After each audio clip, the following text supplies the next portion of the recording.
a partir do exemplo dos sábios, é que nós vamos conquistando sabedoria, é que nós vamos conquistando a capacidade de alcançar diversos objetivos em nossas vidas, seja do ponto de vista moral, seja do ponto de vista material.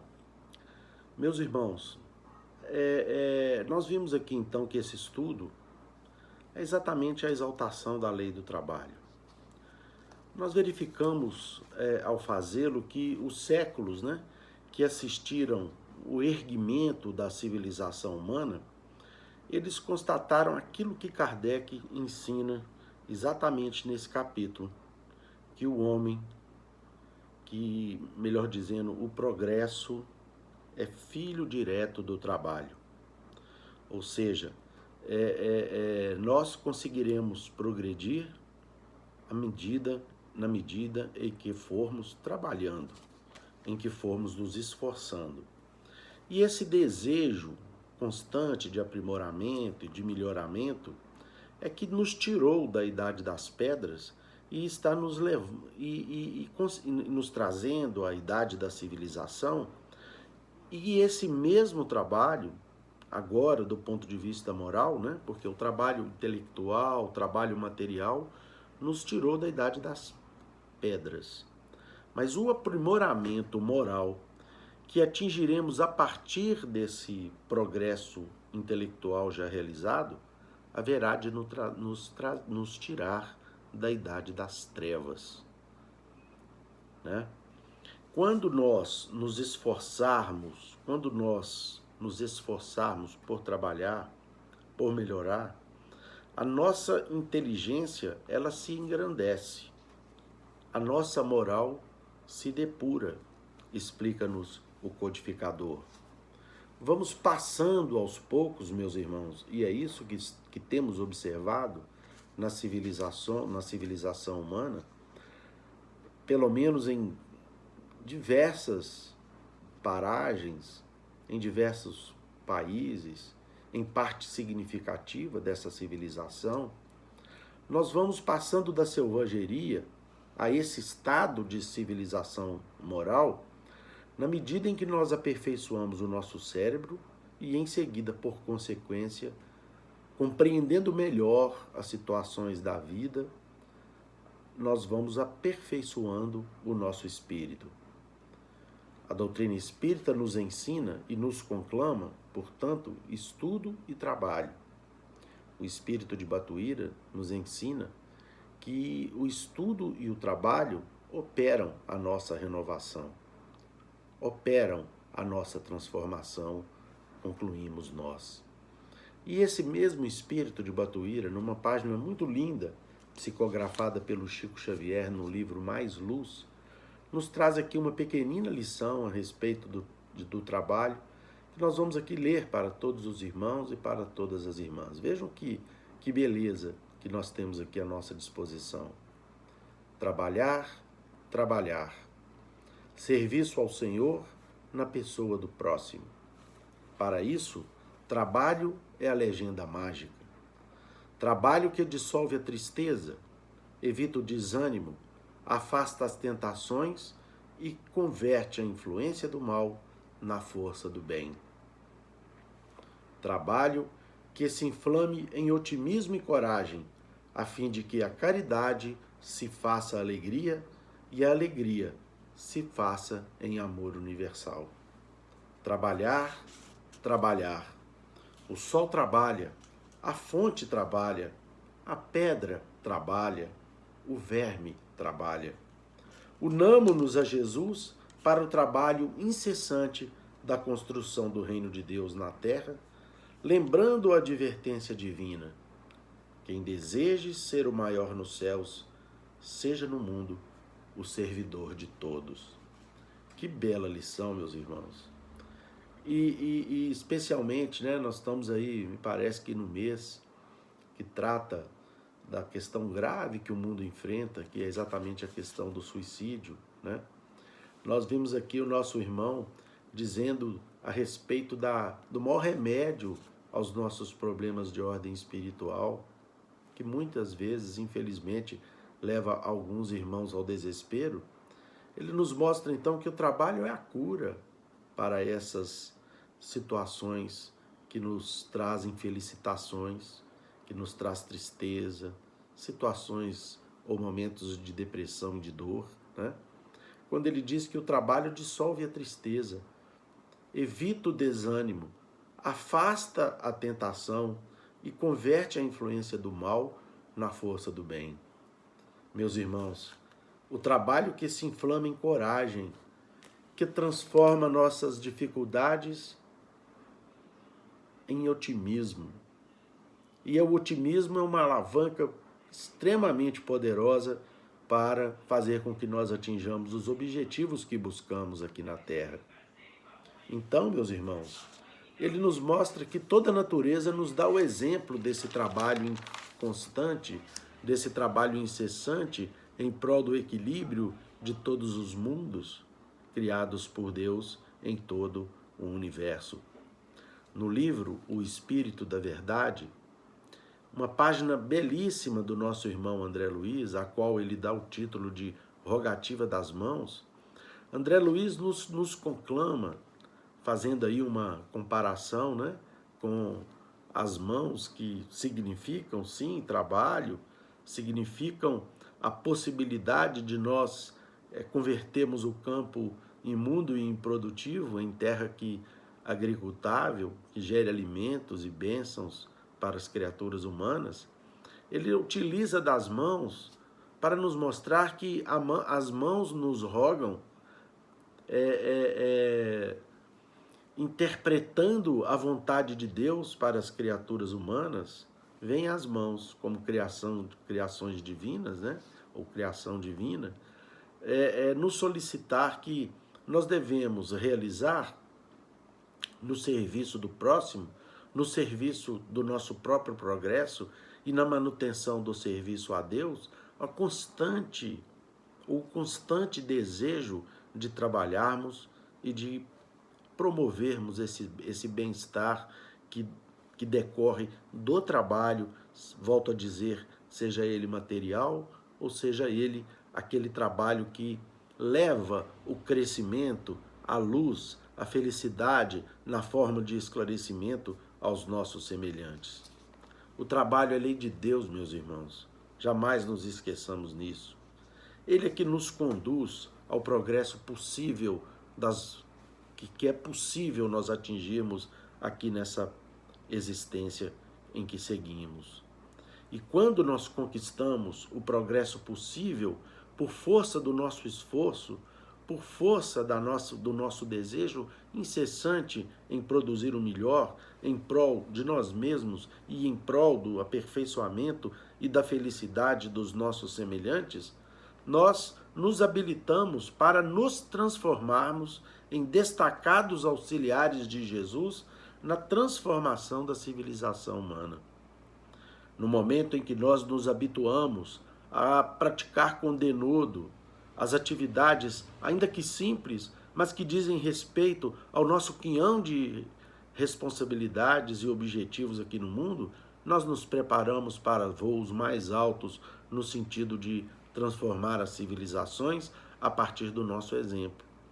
Para podermos adquirir a sabedoria dos mestres, o conhecimento dos sábios, é preciso que nós nos habilitemos ao beabá das tarefas simples, dos conhecimentos mais simples, mas utilizando todos esses conhecimentos e todas essas tarefas da melhor maneira possível, fazendo-as da melhor forma possível, com o maior amor possível, com a maior boa vontade possível, para que possamos nos habilitar às tarefas ainda mais elevadas. Como nos diz Emmanuel no livro Fonte Viva, a respeito da boa vontade, a boa vontade improvisa o trabalho e o trabalho opera a renovação. Ou seja, a boa vontade é aquele elemento inicial, é aquela fagulha que põe fogo na nossa mente, nos enchendo de disposição para poder servir. É a boa vontade que é o start, é que inaugura o nosso desejo de seguir em frente, sairmos do imobilismo passageiro ou constante em nossas vidas, em prol da construção do nosso aperfeiçoamento nas múltiplas tarefas que nos cabem aqui na Terra para buscarmos essa construção, para buscarmos esse objetivo. E o nosso querido irmão André Luiz, meus irmãos, nos fala nessa página: não se queixe do mundo. Em verdade, se nós ainda não conseguimos apanhar estrelas, mas quem sabe nós já podemos plantar flores. Se não podemos apanhar as estrelas, nós podemos plantar flores. Numa demonstração muito clara de que, por mais simples que sejam as nossas possibilidades, elas podem se transformar em oportunidades abençoadas e iluminadas para aqueles que eventualmente ainda sejam mais simples do que nós. Atravessar um ceguinho na rua, dar um pão, um alimento com boa vontade ao nosso próximo, ensinar as primeiras letras a um irmão que ainda padece da cegueira do analfabetismo, dar uma roupa que nos entope as prateleiras e guarda-roupas de nossa casa, para aqueles irmãos a quem a noite pede perdão por ser longa e fria, e levarmos a eles um pouco do aquecimento da nossa solidariedade. Tudo isso, meus irmãos, nos faz acreditar, e a doutrina espírita é clara em nos ensinar isso, que a partir das pequenas tarefas bem feitas e concluídas, nós nos habilitamos para as grandes e nobilitantes tarefas de auxílio a Jesus na transformação de todo o nosso orbe.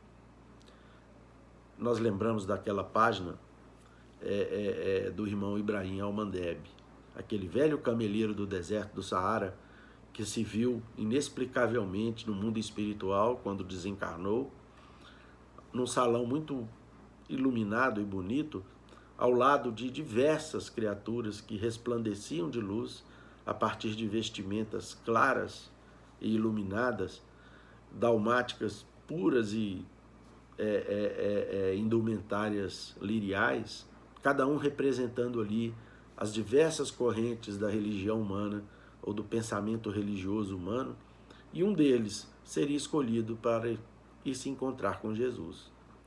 E um anjo passava anotando o que cada um fez aqui na terra, e o Ibrahim Al-Mandeb, aquele velho que se trajava ali com pele de animais, mãos surtas e face enrugada pelo causticante calor do sol do deserto do Saara, a pele enrugada e vestes sujas faziam com que ele se sentisse constrangido naquele local onde se encontravam tantas luzes.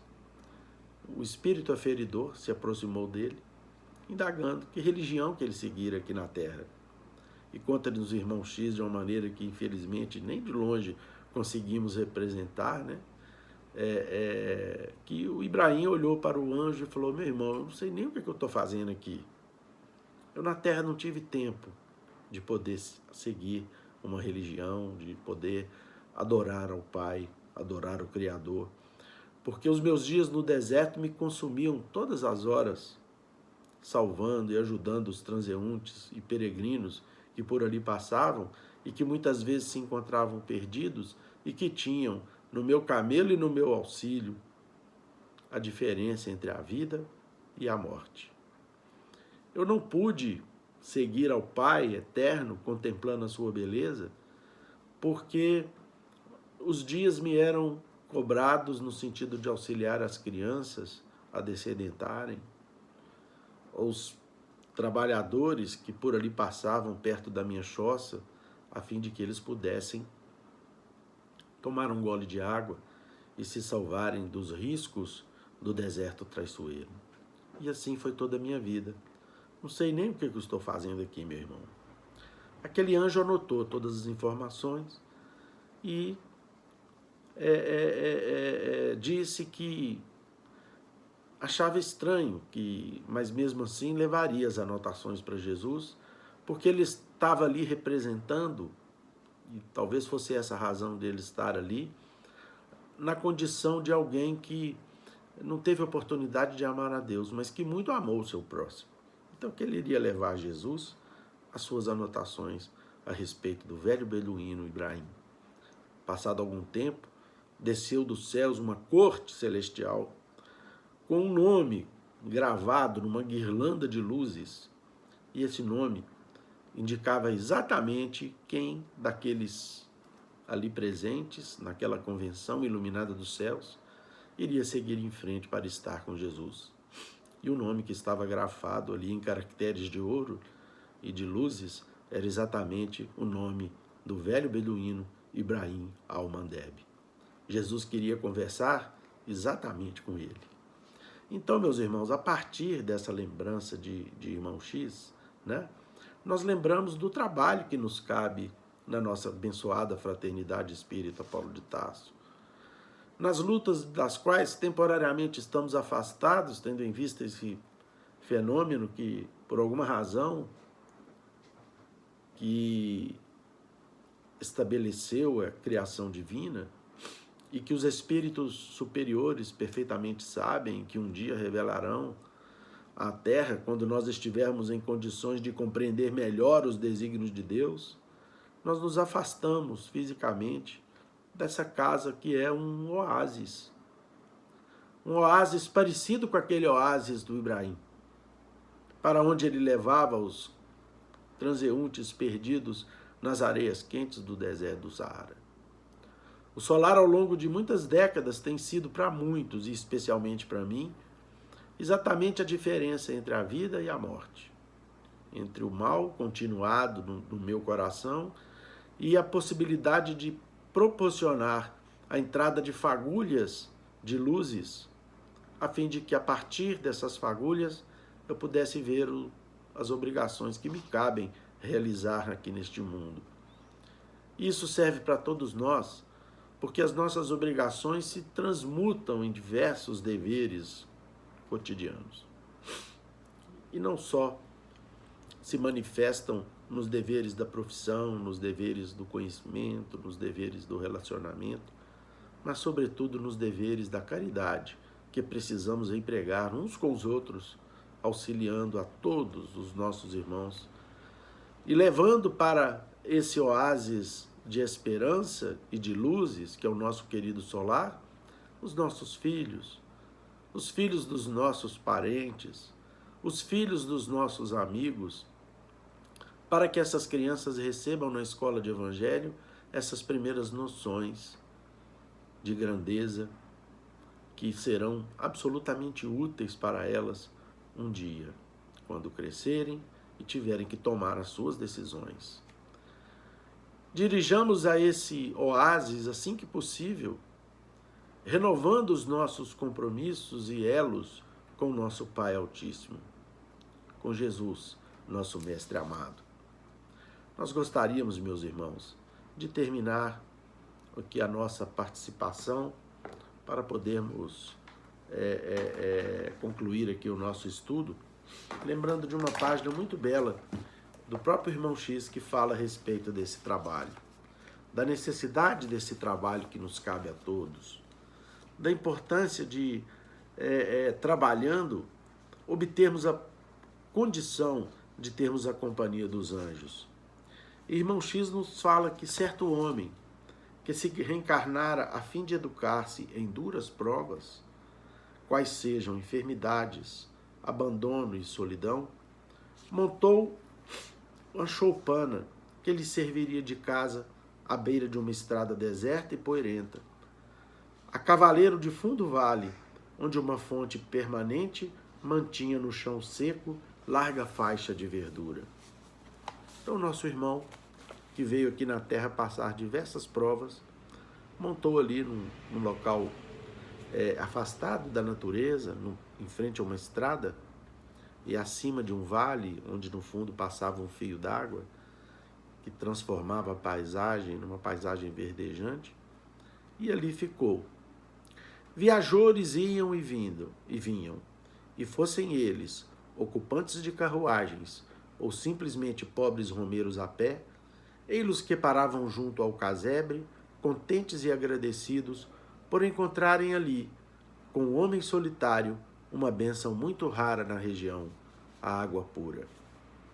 O ermitão, em demonstrações de bondade incessante, várias vezes, diariamente, descia a encosta agressiva até o manancial e enchia o cântaro, regressando vereda acima, tão só no intuito de oferecer água cristalina aos viajantes diversos.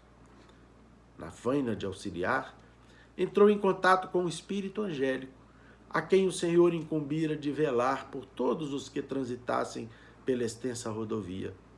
E o eremita, profundamente emocionado e feliz, passou a chamar-lhe de anjo da estrada. Estabeleceu-se para logo entre os dois suave convívio. Nenhum dos passantes lhe via o celestial companheiro. Entretanto, para o solitário, aquele benfeitor espiritual se transformara em presença sublime. Se cansado, eis que o anjo lhe restaurava as energias. Se doente, recebia dele o remédio salutar. Se triste, recolhia-lhe as exortações confortativas e, quando em dúvida sobre doenças e dificuldades naturais do cotidiano, tomava-lhe as sugestões tocadas de amor. O amigo do céu descia com ele até a fonte, tantas vezes quantas fossem necessárias, ajudava-o a transportar o grande vaso cheio, narrava-lhe história das mansões divinas, recobria-lhe a alma de tranquilidade e júbilo sereno. O tempo rolou, e 30 anos dobraram sobre aquela amizade entre duas criaturas domiciliadas em mundos diferentes. A estrada era sempre uma estalagem da natureza, albergando viajores que se renovavam constantemente. Mas o ermitão, conquanto satisfeito, mostrava agora a cabeleira branca e os ombros caídos. Certa feita, um homem prático, de passagem pelo lugar, em lhe enxergando a cabeça vergada ao peso do cântaro bojudo, observou-lhe conselheiral: amigo, por que sacrifício assim tão grande? Não seria melhor e mais justo transferir a casa para a fonte, ao invés de buscar a fonte para a casa? O doador de água estremeceu de alegria. Como não pensara nisso antes?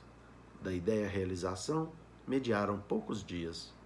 No entanto, encarregando o velho material da velha choça para a reentrância do vale, ei-lo que vê o amigo angélico em lágrimas copiosas. Anjo bom, por que choras? E a resposta veio rápida. Pois então não percebes? Concedeu-me o Senhor a tarefa de proteger as vidas de quantos se arriscam na estrada. Enquanto lá te achavas, oferecendo água límpida aos que viajavam com sede, tinha eu a permissão de trocar contigo as bênçãos da amizade. Mas agora, se preferes o menor esforço, é forçoso que eu me resigne à distância de ti, esperando que alguém se decida a cooperar comigo, junto dos viajores que me cabe amparar na condição de zelador do caminho. O eremita não hesitou. Suspendeu a mudança, tornou ao lugar primitivo, retomou sua venturosa paz de espírito ao pé da multidão anônima a que prestava serviço e preferiu trabalhar e ser feliz em companhia do mensageiro celeste com quem partiu para o mais além no dia em que lhe surgiu a morte do corpo. Meus irmãos, essa lição fala-nos diretamente ao coração e às emoções. Nos lembra Longfellow, aquela crônica de um velhinho, um sacerdote, que morava numa determinada igreja pequenina no interior da Europa. E o maior desejo daquele sacerdote já velhinho era um dia poder encontrar Jesus. Vivia orando por isso.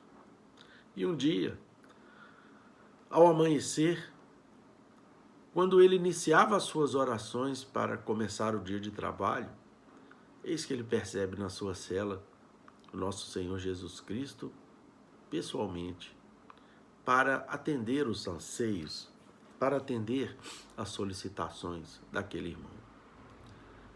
Mas ao mesmo tempo que ele mal se recupera da surpresa daquela visita iluminada e abençoada, o sino da igreja toca as badaladas que iniciavam o dia e que ao mesmo tempo lhe conclamavam para o trabalho que se iniciaria, onde ele